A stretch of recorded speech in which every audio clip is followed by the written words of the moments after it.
One of the things that I contend within indigenous spirituality, or just even contemporary spirituality, is that the majority of the systems, for those of us who want to go back and or return and study indigenous systems, they're all fragmented, due to invasion, due to dilution, misinterpretation, perversion, and what have you.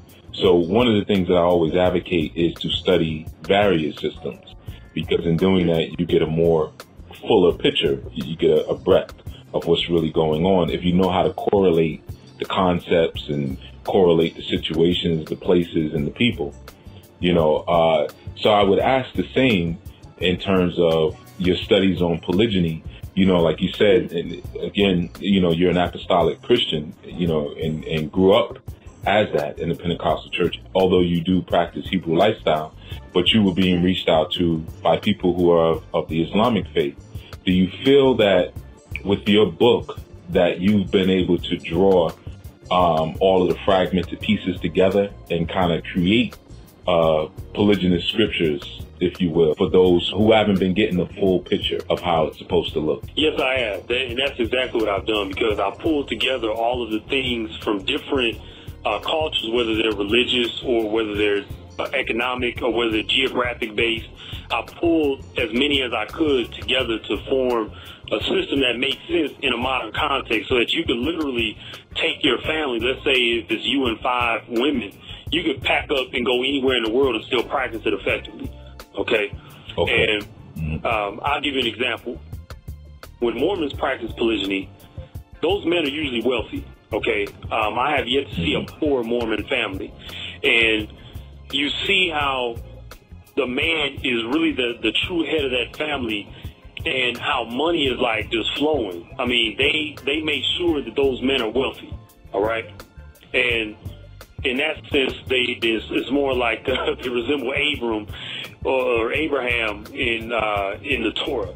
Okay. They really have a lot of money.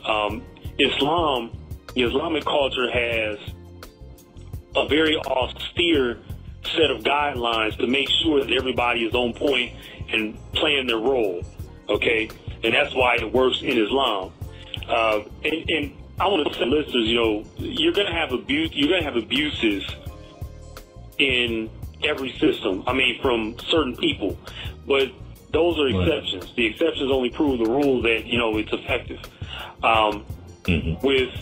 With Christians, the ones who practice polygyny, they are very, very tight and tied into biblical structures of ethics and morality in dealing with the women. And when you deviate from that, it's outside of your structure. When I've studied it in South Africa, East Africa, and even West Africa, you find, and I'm just saying it's outside of Islam, you find it's very, very practical to almost to a fault. It's just like, hey, if that doesn't work, we trash it. But that's how indigenous Africans are. Very practical. If something doesn't work, and we're going to try something else and keep seeking until it works. But because African culture is so old, they've been able to, understand systems that work in various situations. And that's across religious lines. Everywhere you go, even in American culture, there's a way of engaging in polygyny that I think needs more work than any other system. But here, everybody's trying to fragment these various pieces, and they're so busy doing that they forget that you have to operate it on a daily basis. So this is what I'm trying to fix with the book, is to really bring direct application, daily application to polygyny, no matter where you're at.